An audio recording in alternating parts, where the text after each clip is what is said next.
जय हिंद मित्रांनो, आपल्या यूट्यूब चॅनलवर मी सर्वांचं मनापासून स्वागत करत आहे। आजच्या या व्हिडिओच्या माध्यमातून आपण केंद्र प्रमुख परीक्षेच्या संदर्भामध्ये नवीन सूचना निर्गमित करण्यात आलेली आहे आणि एक गुड न्यूज देखील आपल्याला त्या शासन निर्णयामधून माहिती मिळत आहे की केंद्र प्रमुख परीक्षा जी की मागच्या जवळपास 2.5 वर्षापासून पेंडिंग होती, ती परीक्षा देखील लवकरच होणार आहे। काय आहे शासन निर्णयामध्ये केंद्र प्रमुख पदाच्या संदर्भामध्ये जे काही आरक्षित पद आहे ती नेमकी काय आहे आणि एक्झॅक्टली या परीक्षेसाठी कोण पात्र होऊ शकतं, त्याविषयी आपण सविस्तर माहिती या व्हिडिओच्या माध्यमातून जाणून घेणार आहोत। परंतु तत्पूर्वी आपण जर चॅनलवर नवीन असाल तर आमचं चॅनल सबस्क्राइब करा, साईडचे जे बेल आयकॉन आहे त्याला देखील प्रेस करा, जेणेकरून शिक्षक भरतीच्या संदर्भामध्ये कोणत्याही माहितीची अपडेट आपल्याकडून मिस होणार नाही। आणि मित्रांनो, आपण जर का शिक्षक पात्रता परीक्षा म्हणजेच टीईटी परीक्षेची जर का तयारी करत असाल तर तुमच्याकरिता उपलब्ध आहे मिशन टीईटी ऑनलाईन बॅच। या बॅच मध्ये तुम्हाला केंद्र प्रमुख परीक्षेसाठी आवश्यक असलेली आणि टीईटी परीक्षेसाठी आवश्यक असलेल्या ज्या काही बॅचेस आहेत त्या दोन्ही बॅचेस तुम्हाला अवेलेबल होतील। त्यामध्ये मग टीईटी परीक्षेसाठी जेवढे सब्जेक्ट्स आहेत तेवढ्या सब्जेक्टचे daily live lecture, PDF notes, test series, unlimited views, त्याच्यासोबतच जे आहे डाउनलोड करून पाहण्याची सुविधा, 1 वर्षाची व्हॅलिडिटी, या सगळ्या गोष्टी तुम्हाला मिळतील। त्याच संदर्भामध्ये उर्दू मीडियमची जी बॅच आहे ती देखील अवेलेबल आहे।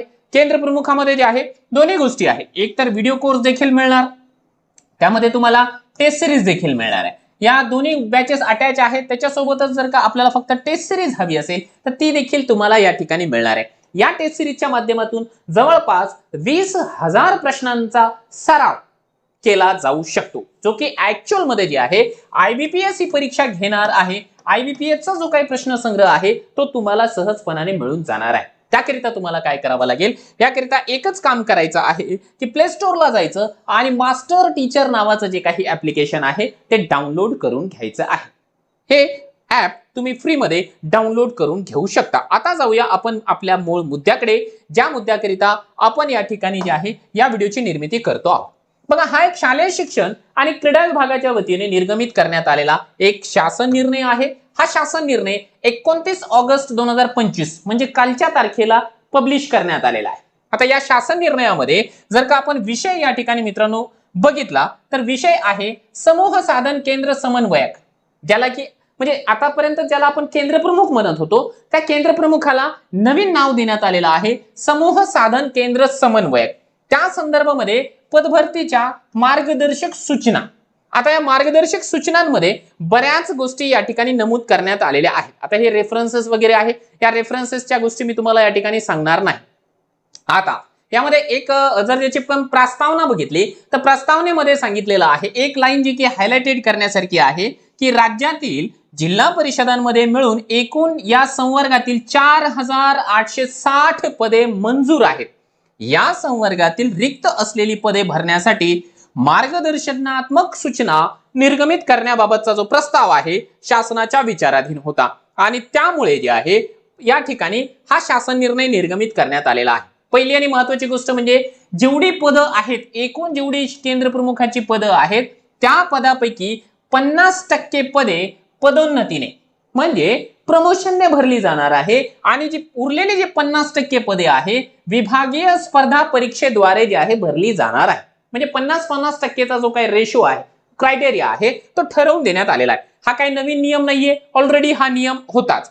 आता पदोन्नतीचा जो काही मार्ग सांगितलाय त्यांनी की प्रमोशन कोणाचं होणार, त्याच्यामध्ये जे आहे वरिष्ठ स्थान कोणाला मिळणार वगैरे वगैरे, तर यासाठी एक मिनिमम जे काही क्वालिफिकेशन आहे मित्रांनो, तर आपलं जे काही सेवा आहे, जो काही कार्यकाळ आहे तो ऍटलिस्ट 6 वर्षाचा असायला पाहिजे।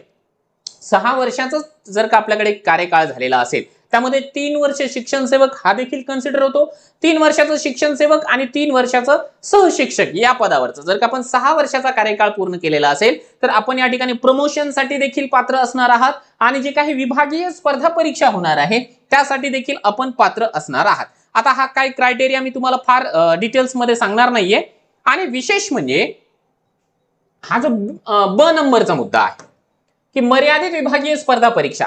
आता बऱ्याच जणांचं जे आहे व्हिडिओच्या खाली कमेंट बॉक्समध्ये कमेंट केलेलं असतं की जर याचा जो काही क्वालिफिकेशन आहे, एलिजिबिलिटी आहे ती नेमकी काय आहे, तर लक्षात घ्या ज्या वर्षामध्ये केंद्र प्रमुख पदाची जाहिरात आलेली आहे त्या वर्षाच्या 1 जानेवारी रोजी 6 वर्षे कालावधी पूर्ण झालेला असायला पाहिजे। हा त्याचा मिनिमम क्वालिफिकेशन आहे, मिनिमम. त्याच्यासोबतच त्यांनी सांगितलं की आता नव्याने याच्यामध्ये आरक्षण आलेलं आहे बघा. मर्यादित विभागीय स्पर्धा परीक्षा ही एक प्रकारची पदोन्नती असल्याने याला सामाजिक आरक्षण लागू नाही, याला रिझर्वेशन लागू नाहीये, परंतु दिव्यांगत्वाचे समांतर आरक्षण याला लागू ठेवण्यात आलेले आहे. ही एक गोष्ट आपल्याला लक्षात घेण्यासारखी आहे की जनरल रिझर्वेशन नाही, परंतु जे काही पीडब्ल्यूडीचं रिझर्वेशन आहे ते याच्यामध्ये आहे. ठीक आहे. आता ते किती पर्सेंट आहे, तर ते असेल आपल्याला 4%. 4% म्हणजे 100 जागांच्या पाठीमागे जे आहे 4 जागा दिव्यांगाच्या या ठिकाणी सुटलेल्या असतील. आता हा एक महत्वाचा मुद्दा आपल्या लक्षात आला. बाकी जे क्वालिफिकेशन आहे तो सेम असणार आहे, परंतु एक नवीन लाईन त्यांनी जी काही ऍड केलेली आहे ती आपल्या सर्वांसाठी अतिशय जास्त महत्वाची आहे. ती काय आहे?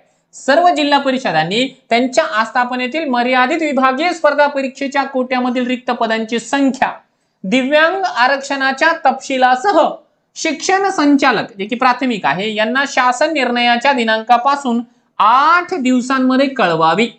प्राप्त झालेली जिल्हानिहाय माहिती शिक्षण संचालक यांनी जी आहे त्यानंतर 4 दिवसात महाराष्ट्र राज्य परीक्षा परिषदेकडे सोपवावी. या अनुषंगाने आवश्यक ती घोषणा किंवा अधिसूचना महाराष्ट्र राज्य परीक्षा परिषदेने तात्काळ निर्गमित करावी. त्याचप्रमाणे शक्य तितक्या लवकर परीक्षेचे आयोजन करावे. आता या ठिकाणी 3 मुद्दे आलेले आहेत. एक तर काय, हा शासन निर्णय कालच्या तारखेला प्रसिद्ध झाला.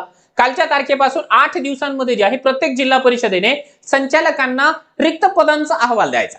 किती रिक्त पद आहे आणि त्या रिक्त पदांमध्ये आणखी एक महत्वाचा अहवाल हा पण असला पाहिजे की बाबा दिव्यांग उमेदवारांसाठी किती जागा तुम्ही राखीव ठेवलेल्या आहेत, बाकी कोणासाठी राखीव नाहीये. त्यानंतर जर का ते संचालकांकडे आलं तर संचालकाने त्याचं कन्क्लुडन करून जे आहे 4 दिवसांमध्ये परीक्षा परिषदेला कळवायचंय. परीक्षा परिषदेने मग ते काय करून टाकायचं आहे की त्याच्या संदर्भामध्ये घोषणा करायची. घोषणा म्हणजे काही अनाउन्समेंट करायची आहे किंवा त्यांनी आपलं परिपत्रक निर्गमित करायचं आणि लवकरात लवकर परीक्षा आयोजित करायची आहे. आता यांचा जो कॉन्ट्रॅक्ट आहे मित्रांनो तो झालेला आहे IBPS. ठीक आहे, परीक्षा परिषदेचा IBPSच्या माध्यमातून परीक्षा घ्यावी. परीक्षा कशा प्रकारे घ्यावी याबाबतचा निर्णय शासनाच्या मान्यतेने महाराष्ट्र राज्य परीक्षा परिषदेने घ्यायचा. आता कशा प्रकारे घ्यायची त्यांनी तो निर्णय ऑलरेडी घेतलेला आहे. आता महत्वाचा मुद्दा ना की याच्या संदर्भामधले जे काही फॉर्म आहेत ते ऑलरेडी भरल्या गेलेले आहेत. मग आता त्यांचं काय, एक महत्वाचा मुद्दा आहे की राज्यातील सर्व जिल्हा परिषदांच्या आस्थापनेवरील पदांसाठी राज्य स्तरावर एकत्र मर्यादित विभागीय स्पर्धा परीक्षा घेण्यात येणार असली तरी उमेदवार ज्या जिल्हा परिषदेच्या सेवेमध्ये आहे त्याच जिल्हा परिषदेच्या आस्थापनेवरील समूह साधन केंद्र समन्वयक म्हणजे केंद्र प्रमुख या पदासाठी दावा करू शकतो. त्या उमेदवारास स्वतःच्या केंद्र प्रमुख या पदासाठी स्वतःच्या जिल्हा परिषदेच्या आस्थापनेवरील पदेच नियुक्तीसाठी उपलब्ध असतील. त्यामुळे जिल्हानिहाय स्वतंत्र गुणवत्ता यादी व निवड यादी जाहीर केली जाणार आहे. म्हणजे काय आहे की तो कोणत्याही जिल्ह्यामधला असू द्या, परीक्षा कॉमन आहे, परंतु तो ज्या जिल्हा परिषदांमध्ये सध्याच्या घडीला कार्यरत आहे त्याच जिल्हा परिषदेमध्ये तो पात्र असणार आहे. दुसऱ्या जिल्हा परिषदेवरती तो दावा करू शकणार नाही. आता राहते आहे अशी एक टेक्निकल प्रॉब्लेम काही जणांना झालेला आहे की जेव्हा फॉर्म भरला होता तेव्हा ते वेगळ्या जिल्हा परिषदेमध्ये होते, आता ते वेगळ्या जिल्हा परिषदेमध्ये, त्यांची बदली वगैरे झालेली आहे. मग त्यांचं नेमकं काय होणार आहे, तर बघा त्यांना त्यांचा जो फॉर्म आहे एडिट करण्याचा चान्स दिला जाणार आहे. परत नव्याने फॉर्म भरण्याची आवश्यकता नाहीये. जो फॉर्म भरलेला आहे ऑलरेडी त्याला एडिट करण्याचा चान्स दिला जाणार आहे. तर अशा प्रकारे हा शासन निर्णय आला आणि या शासन निर्णयाच्या नंतर आपल्याला एक गोष्ट या ठिकाणी जी आहे खात्रीपूर्वक सांगता येऊ शकते की येणाऱ्या काहीच दिवसांमध्ये अतिशय कमी कालावधीमध्ये विदिन अ मंथ म्हणजे पुढचा जो सप्टेंबर महिना आहे त्या सप्टेंबर महिन्यामध्ये निश्चितपणाने आपल्याला केंद्र प्रमुख पदाची परीक्षा पार पडताना पाहायला मिळू शकते.